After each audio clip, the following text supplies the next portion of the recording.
So here, you remember the pictures I sent that I really ruined? I thought I ruined my encaustic because I used this ultra matte gel. It wasn't this that made it so cloudy. It was that I added too much of this. Because I watched several videos that used this, but they only used a couple drops of this. So it was the combination of these two. I could probably use this, more of this, if I was using just a matte, just a regular medium. But this was the ultra matte.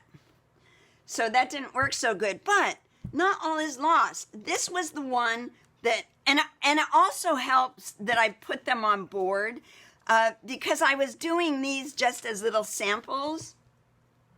This one's on cardboard, one's on watercolor paper, this guy's on canvas.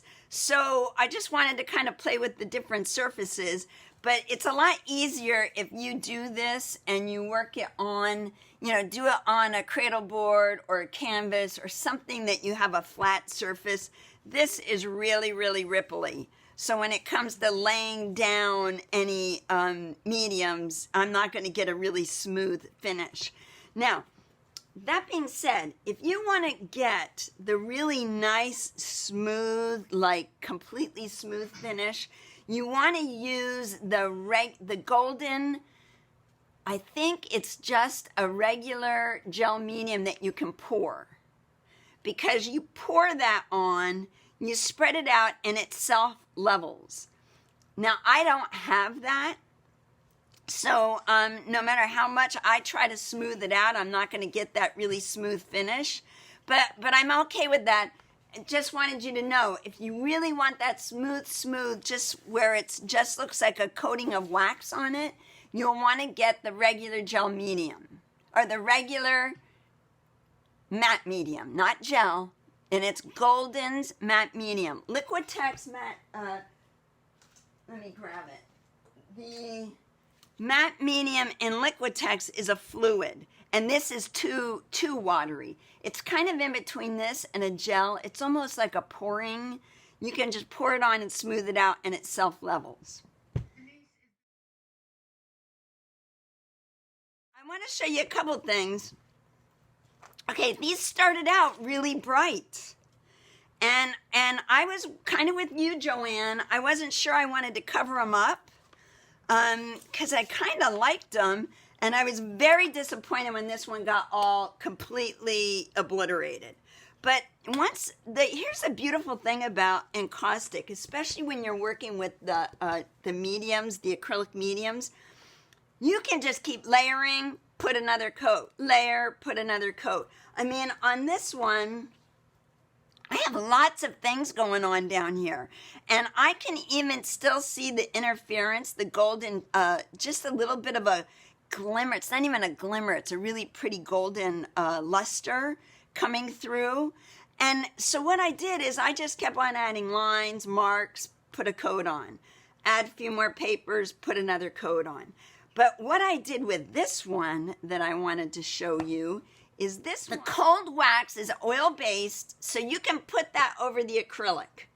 But now I've got it on here. Now that I have it on here, I cannot put any more acrylic over top of this. So what I did, and it's kind of a nice texture. I mean, it's really buttery. So I don't want to put any more on because it does take overnight to dry, depending on how much you put on. But what I did want to show you is the nice thing. Let me move that out of the way.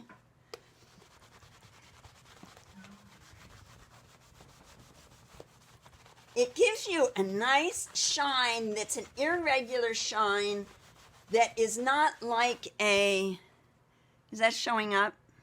Mm-hmm. Yes. It just gives you a nice buffed out. I mean, it looks like a piece of encaustic art. To finish it off with this. And the longer you let this, the cold wax sit, the harder it gets. Right now it still feels pretty waxy. So like it's a Gamblin product. I'm not sure if Michaels carries it. They might. But you definitely can get it on Amazon. But it's called Cold Wax Medium, and it's by Gamblin. I know they're not the only ones that make it, but that's the only one I've used. With thin layer, remember we did the one last week that I said put a layer on, let it dry, do another layer? That was this one. I did the same thing. And then I put another layer, and I added more stuff, and I added some pencil marks, and I added some more paper. Then I put another layer. I mean, these, if you can see around this guy, can you see that from where you are? You can see how muted this is, and that was just as bright as everything else.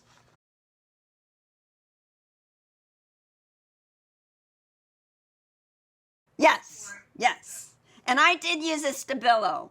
And the cool thing with the Stabilo, with the interference, okay, like this green right here, these two lines up here, if you can see them, I did those with a Stabilo pencil. All of those lines I did with a Stabilo. When I went over them with a gel with the gold interference in it, it turned a really pretty, first of all, I sealed in the Stabilo. Then I went over it with the gel medium with the interference in it, and it turned those black lines a really pretty, like a metallic olive color. And then I went back over and just hit parts of them with the Stabilo again. I don't know if you can see all that. Probably not. And if I bring it up too close, then it gets blurry. So I was pretty happy with that, and I especially love that cold wax. That's my final coat, yes. So this one I'm going to call done. I could go over this with oil pastels. I could go over it with anything that you can put onto an oil. You know, I could go over it with oil paints if I wanted, which is kind of a quick and easy tip and trick if you have oils and if you're used to using them. When in the old days when I used to do mural work, I would do the whole mural in acrylics and then go over my last couple layers in oils because I just love the finish of oil painting. But it wasn't like I was doing a whole thing with oil paints that were going to take forever to dry. So you can kind of do something like this and then go back over and add things in with oil paint, oil pastels, anything that will stick to oil. But then you're going to need to go over it again with another coat of wax, especially the oil pastels because they never really quite dry. Yeah, you just have to remember that once you do it, there's no going back. Now, okay, so that is that one that is done. And this is the one that I screwed up. But what I did is I went and I put another coat on. Now, the nice thing about real encaustic is you put it on and it's probably about a 1/16. I mean, you can make it as thin as you want, like a 1/16, a quarter of an inch, an eighth of an inch. And then you can take like a little tool and you can let it set up a little bit and do scratch marks in it that are really pretty fun because then once it's all dry, you can come back over, let's say this black circle here, this pencil circle, this is wax. I come back and I scratch in, I let it set up, and then I come back over with raw umber and rub that into that scratch and wipe it all off. I have a really cool scratch that will have that raw umber embedded in it. Now, you can't really do that with mediums. You can scratch into it, but a little tool like this isn't going to do the trick. And you can't wait until it's dry or you're not going to be able to scratch into it. You have to do it while it's wet. And once you've done it, it kind of starts to smooth itself out. But I did do, if you can see these lines right here I scratched in, and I used one of these little silicone tools where I just put on a nice layer and then I pulled through. Now, what I'm going to experiment with, and hopefully it will work. So, you know, a lot of times I'm trying this out for the first time when you guys are here.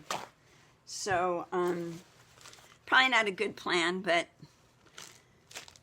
I can't do it until I can show you. Otherwise, I have to make two pieces. So I'm going to take one of these water-soluble neon the neon color water solubles. And what I want to do is just scratch in here.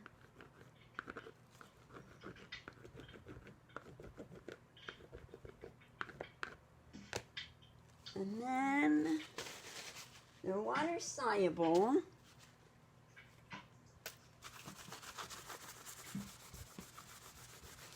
I don't want it to look like I just, scratched right into them.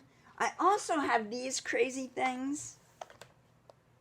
Some of you might remember these. I forgot I had them. They're super crayon gel crayons. They're really for kids, so we don't know how good they are. But very nice to use. But they're really nice to use. Let me see. I'm not going to have that olive color. Maybe I'll go with so they're twist out. They're really soft. And here's what I want to do. Let's just go over this guy. I'm figuring if this doesn't work, I can wipe it all off.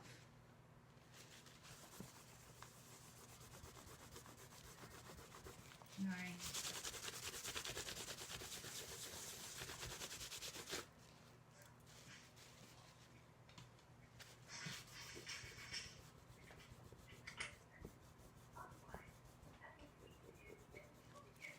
So I want to get all of that off.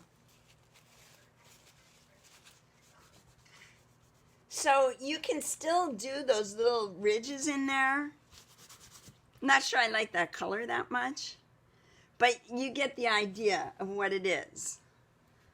Let's see, I do have a pink one.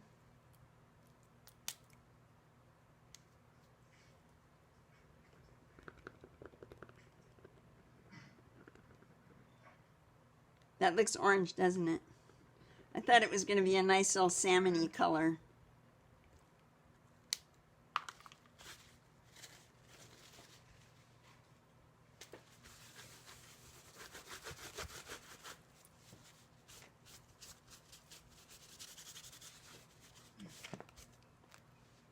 So it adds, you can still go in and scratch around and add colors in.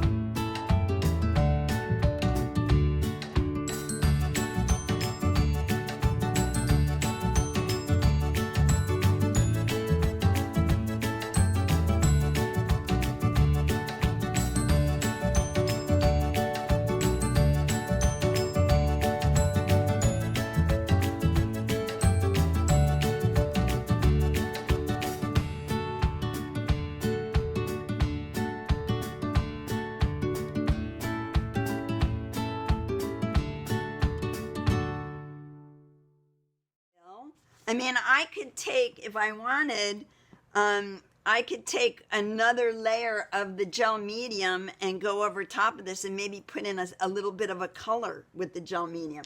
I also could, so now I'm pulling out my oil pastels because what I'm thinking is I've used this one a lot in here. I can add a little bit of the oil pastel, and when I go to put the medium over it, the medium's not going to stick to that because it's an oil pastel. So once I get the medium on it, I can scratch through it, and that bright color is still going to come through, but it'll be a little bit more dimensional. Not sure where I'm going with this. So that could be fun too. I mean, it's a really good place to just play around and see what you come up with.